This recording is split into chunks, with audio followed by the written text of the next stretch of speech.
When I was starting out, I didn't know much. I didn't know what I wanted to do with my life. I didn't know what job I wanted to have.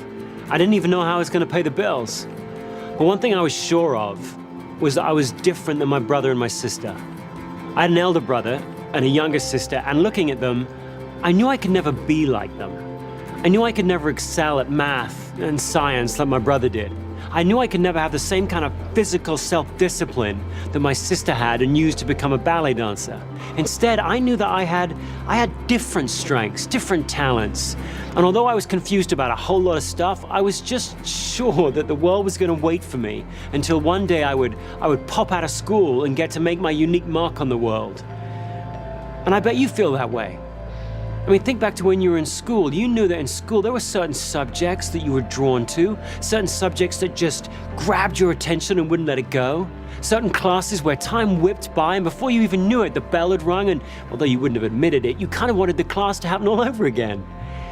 And if you didn't like school, then maybe there were certain situations you were drawn to, or certain people you wanted to be around, or certain times when you just knew you were at your best. And you wouldn't call those strengths, not yet anyway, but even back then, you knew you had something. You knew you had something special. And now you're holding out hope that your life, your work, your job is going to give you a chance to show everyone what that special thing is. And I've studied over the years thousands of successful people, and if you look at the world through their eyes, work can be a great place. It can be a place where you have a chance to be challenged in just the way that you like to be challenged. It can be a place where people recognize you for what you do well and then push you to get better at it. It can be a place where you get to make the kind of difference that only you can make. But I've learned something else. I've learned that only 2 out of 10 people actually get a chance to have a life like that. I've learned that only 2 out of 10 people get to play to their strengths at work most of the time. Now, the most successful people do, but only 2 out of 10 people get to experience that success. And the needle isn't moving. I do hundreds of these speeches every year to executives, and I tell them a message. I tell them how to figure out their strengths and put them to work, and they hear it, and they believe it, and they want to do it, but it's almost like they're too far down the road to do anything about it. They've got mortgages to pay, and they've got bills to think about, and they've got a growing family, and they've got a career, and they've got promotions, and it's almost like life has pushed them too far down the road now they don't feel like they can make a choice. Well, you'll find that. You'll find that life gets really heavy really quickly. And the longer you wait, the heavier it gets. And if you're not really careful, you're going to wind up living some second-rate version of somebody else's life. You're going to wind up in a job where you're not engaged.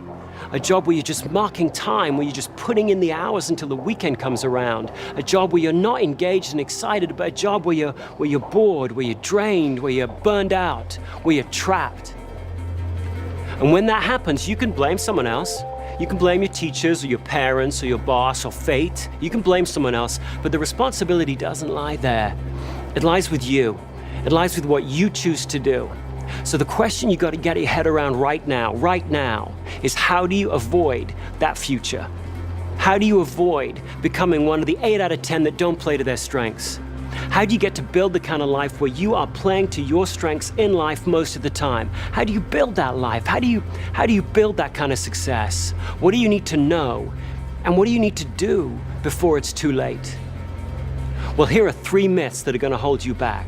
Now, other people are going to tell them that they're true, but they're not. You need to expose them for myths. You need to blow them up, figure out what's true, and then stencil it to your forehead. And don't let anyone ever tell you different. Here's the first myth. And everyone believes this one's true. The myth that as you grow older, your personality changes. It's not true. Here's what's true. As you grow older, you become more and more and more of who you already are. If you're really good at making friends now, you'll be even better at it in 20 years from now. If you're a neat freak now, then you're going to be a neater freak when you're 40. If you're an idea man now, you're going to be an idea man for the rest of your life. I have a son, Jackson. Jack's 6 years old, and already I know some stuff about Jack.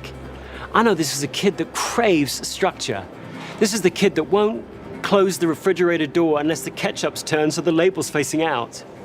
This is the kid where as I'm walking down a corridor in an airport pushing a cart, and I say to him, "Hey, Jack, jump on the cart, I'll push you around, it'll be great fun." This is the kid who very solemnly points to the little picture of the kid with the big red X through it, says, no way, it's against the rules. This is also a kid who's massively competitive. I don't mean in a way that all 6-year-olds prefer winning to losing. I mean in a way that when he is seized by it, he doesn't quite know what to do with himself. It's like a physical force. He's watching his favorite football team on TV and they start to lose, and he starts to squirm and twist in his chair, and after a while he just gets so angst up about it he has to jump up and bury his head in the cushions next door. Jack isn't going to grow out of it. He's going to have that same craving to win from 8 to 88. His dreams will change, his skills will change, his values will change, his beliefs will change, but the core of him, the strongest parts of his personality are going to remain the same, and so will yours. And that's okay. But of course what that means is that you need to get really good at describing what your strengths are. If your strengths don't change much during the course of your life, you need to become really specific at describing what they are. And most of us, frankly, are just terrible at that. You ask people in job interviews, what are your strengths? And people dance around and around that question and end up with vague, bland answers like, I'm good with people. I like making things happen. I'm a numbers guy. Well, no one's going to be impressed with that. If you're going to really push your time toward your strengths in life or in work, you've got to get much more specific than that. Now, you've been raised to believe that your strengths are what you're good at and your weaknesses are what you're bad at. But that's not true, is it really? Come on, think about it. You've got some stuff that you're good at that you hate. I mean, you're good at it, so people ask you to do it. In fact, they rely on you to do it, and maybe they've even pigeonholed you into doing it. But if you never had to do it again, it'd be too soon. What would you call that?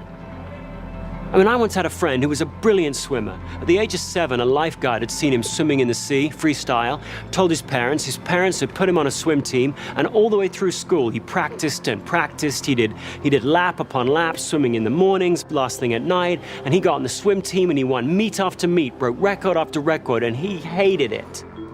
In fact, he hated swim meets so much he'd get crushing migraines before every one. What do you call that?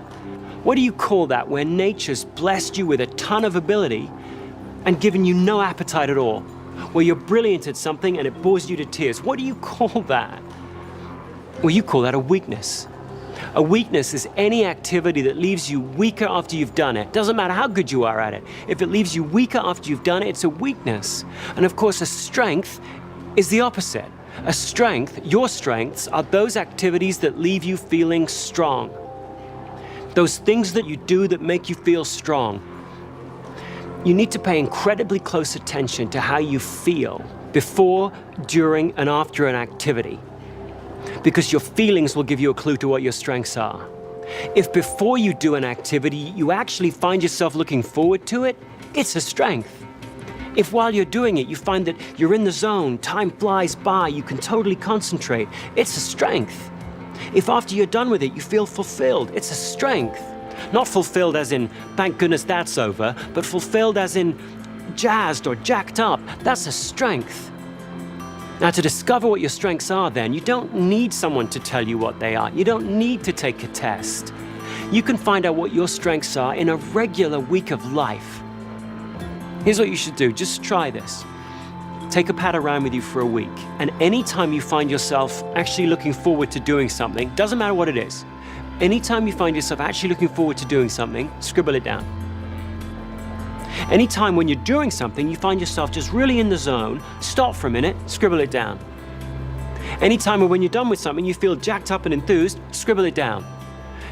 Don't wait until the end of the day. Don't wait until the end of the week and try and recreate it. You'll end up being way too vague. Do it in the moment. And don't write stuff down that other people are doing to you. Don't write down, I felt strong when my manager praised me. That's the manager doing it to you. Write down stuff you're doing. Don't judge it, just write it down. Verbs, stuff you're doing. I felt strong when I helped my mom understand that point I was trying to make. I felt strong when I cleaned up my room. I felt strong when I was retiling the bathroom. Doesn't really matter what it was. Just write it down. If you feel strong before, during, and after it, scribble it down. And then at the end of the week, what you'll find is you'll have a long list of activities. Well, scan that list and pick the 3 that really leap out at you. Those are your strengths. And then when people ask you about your strengths in job interviews or in the work situation, or when you're trying to think about what you're going to do with your life, look at those 3 activities, talk about those 3 activities. Use phrases like, I'm at my best when, or I feel strong when, and then describe exactly what you wrote down. Be specific, be vivid. Now, other people are going to try and tell you that they know your strengths better than you do. Your parents, your teachers, your managers, but they don't. They may know how to judge your performance better than you, but you know better than anyone else what intrigues you and what doesn't, what you're really interested in and what bores you, what strengthens you and what weakens you. You know that better than anyone else, and those are your true strengths. So learn how to describe them, own them, because those strengths are going to be what drives your performance. Now, the second myth that people are going to try and drag you off course with, and gosh, everyone believes this one, is they'll tell you, look, if you want to grow, if you want to get ahead in life, if you want to get promoted, you can't rely on your strengths. In fact, you've got to figure out what you're not good at and really work at getting better at it. And this starts really early in school, doesn't it? You came back home with 2 A's, a C, and an F, and everyone, your parents, your teachers, they focused on the F, didn't they? You were really good at English and bad at maths, and you got remedial maths. And this continues at work. It will. You'll go to your first performance review, and it'll be 2 minutes on what you did well, and then they'll really drill down into what you need to work on. And what you'll need to work on are your weaknesses. If you're not careful, your whole career is going to be one long remedial math class. Now, the point here isn't that you can ignore your weaknesses at work. You can't do that any more than you can ignore the F in school. The point is that you shouldn't be working on your weaknesses. You're not going to grow most in the areas where you're weakest. You should be working on your strengths. That's one of the truths that's so important for you to remember. You're going to grow most, learn the most, develop the most, be challenged the most, bounce back fastest when you're working on your strengths. If you want to know a truth, know this one. Always be working on your strengths. If you want to succeed in life, you've got to deliberately push your time toward where you have some unfair advantage over everybody else. That means each week, you ought to have a strong, weak plan. Each week, you got to have a strong, weak plan. That's not complicated. That just means that each week, you're going to have 2 things, just 2 things you're going to do each week to push your time toward your strengths and away from your weaknesses. Just 2 things you're going to do every week for the rest of your life. Think about the most successful people you know.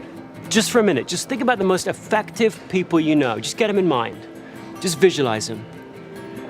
Don't they seem to spend an awful lot of time doing activities that really jazz them, that energize them? And you look at them and you go, you lucky devil.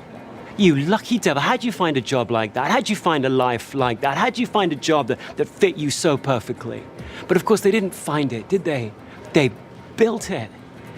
Each week, every week, they deliberately pushed their time toward those things that energized them and away from those that didn't. Each week, they pushed and pushed until gradually they tilted the floor until the best of their job became most of their job.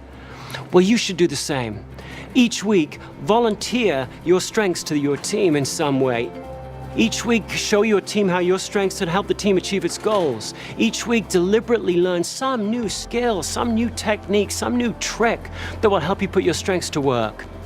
And then slowly, gradually, each week, you'll rewrite your job description under your boss's nose, and he'll or she'll love you for it.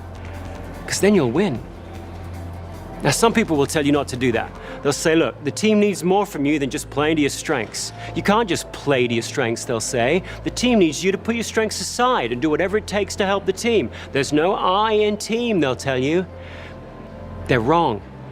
That's actually the last myth that might be holding you back. The myth that the best teams have a bunch of well-rounded people all playing every role equally well. Well, they aren't like that, are they? You look at the best teams. You think about the best teams. They're not made up of a bunch of people all playing every role. They're made up of a bunch of people who have figured out what their strengths are, and they've surrounded themselves with people who are strong where they're weak. So the team has become well-rounded precisely because each individual in it isn't. Well, if you want to become a great team player, you've got to do the same. You've got to partner with people who are strong where you're weak. The point of being a great team player is not to put up with all the stuff that weakens you. The point of being a great team player is to partner up with people who are different from you. What we, your teammates, what we need from you is we need to know, where are your shoulders broadest? Where can we rely on you the most? When the pressure's really on, where can we count on you the most? When the pressure's really on, what plays can you run? And you need to know the same from us so that we can partner up and get stronger together. Now, to be that kind of team player, the kind of person who knows their strengths, knows their weaknesses, and can stand up for both, that takes a lot of courage. That takes a lot of honesty. Warren Buffett, second richest man in the world, he knows a fair bit about that kind of honesty, that kind of courage. Recently, he did something really strange, didn't he? He gave away $31 billion to the Bill and Melinda Gates Foundation. And he held a press conference to try and explain why he would do such a thing, where somebody said, hey, why'd you give all your money to somebody else's charity? And he gave two answers. One of them predictable, the other one just odd. The predictable one was this. He said, I gave it to the Gates Foundation because they can give it away better than I can. They are better than me, so I'll give it to them. They'll give the money away better than me. Typical, practical, Buffett-like answer. And if he'd have left it at that, we'd have chalked it up to just another example of Warren Buffett being smarter and wiser and humbler than the rest of us. But he didn't leave it at that. He couldn't. In the Buffett equivalent of Jack jumping up from the sofa, he couldn't help himself. He went on and he said, besides, charity's no fun for me.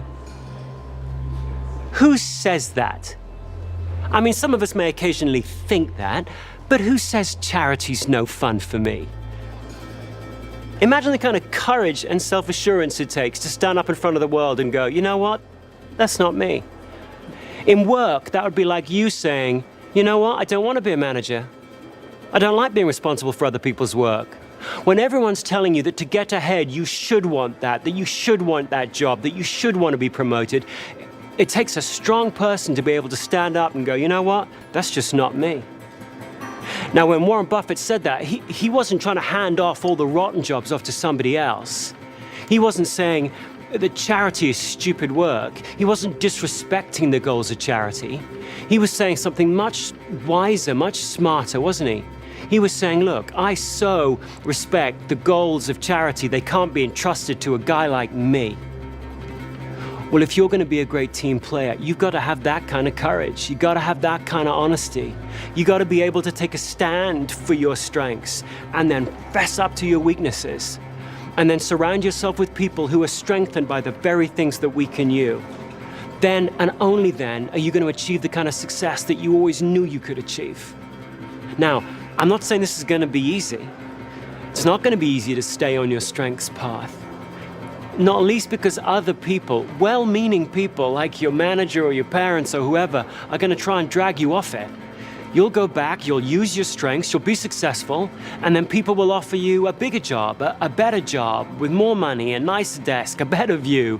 And some of those jobs you should take, but some of them you shouldn't, because they don't allow you to play to your strengths. And if you're not really careful, you're going to wind up over-promoted in a job that you shouldn't have. Well, the only person who has to stay clear-headed enough to figure out which doors to march through and which doors to slam shut is you. And I'm not saying this journey is without risk either. The whole strengths journey that you should be on for your life, there's risk to that. There's risk that one day you're going to go back and go all out with all of your strengths and not win. Like my son Jack will take all of his competitiveness, just really go all out with it and not outperform a competitor. That's a bitter pill to swallow, that is. Or maybe there's a risk that you'll go back and you'll say to your manager, I'm weakened by confrontation. And she'll go, like I care? You're trying to just hand off all the rotten stuff off to some other person. So yeah, there's risk that you'll be misunderstood. But a writer, Anais Nin, had a great line on risk. She said this, she said, and the day came when the risk it took to remain all tight in the bud became greater than the risk it took to blossom. There's risks to blossoming.